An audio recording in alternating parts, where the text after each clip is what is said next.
was all. Did I have any questions? Of course I had questions. Are you people idiots? Are you sure you have the right guy? You can't be describing my husband. He wouldn't do things like that. I know. We've been intimate partners for 15 years. He loves me and loves our kids. He would never do anything like that. Are you crazy? Thinking you can march into my house and in a matter of 5 minutes expose these awful secrets and then fire my husband? How do you think we'll live? What do you expect me to do?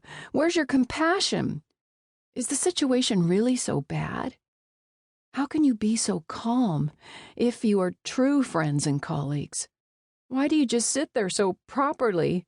Why don't you defend him and help us? But I said, no, I don't have any questions. And they left, just like that.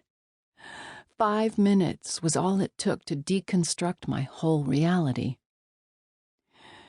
Feeling stunned and disoriented, yet strangely calm, I lifted my head to glance at Mark. He was slouched in the corner of the chair, expressionless and motionless, with tears rolling down his face. I know it was only God who nudged me off the couch to go to him and put my arms around him and just weep. Neither of us spoke for a long time, but I heard whispers that must have been from God. There are missing pieces in your life together. Trust me to lead you to a richer place. I had an inexplicable sense that God was somehow at work in my life, even in this dreadfully dark and lonely hour. This book is about the hope that existed even in those darkest moments, and grew deep and sustaining over time as I made critical choices that would ultimately bring about a healing that I couldn't have imagined. If you have been sexually betrayed by your husband, you are likely to question whether you will ever feel love in your marriage again. As you grieve the loss of what you thought you had, I want you to know that it is possible to experience transformation in your life and even in your marriage. As you read my story and many others, I hope that you too will find hope and healing. Introduction. So much for happily ever after. Every woman who has been sexually betrayed recalls with vivid clarity that darkest, loneliest day when betrayal entered the sanctuary of her marriage and forever changed her life. The marriage she thought was built on truth and trust was laced with lies and deceit. She wonders how she will ever deal with the pain she is experiencing.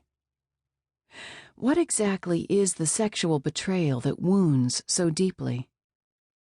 A husband's infidelity may consist of many different components: sexual fantasy, pornography, masturbation, cybersex, internet chat rooms, massage parlors, strip clubs, emotional or physical affairs, and prostitutes. Here is the problem a wife faces.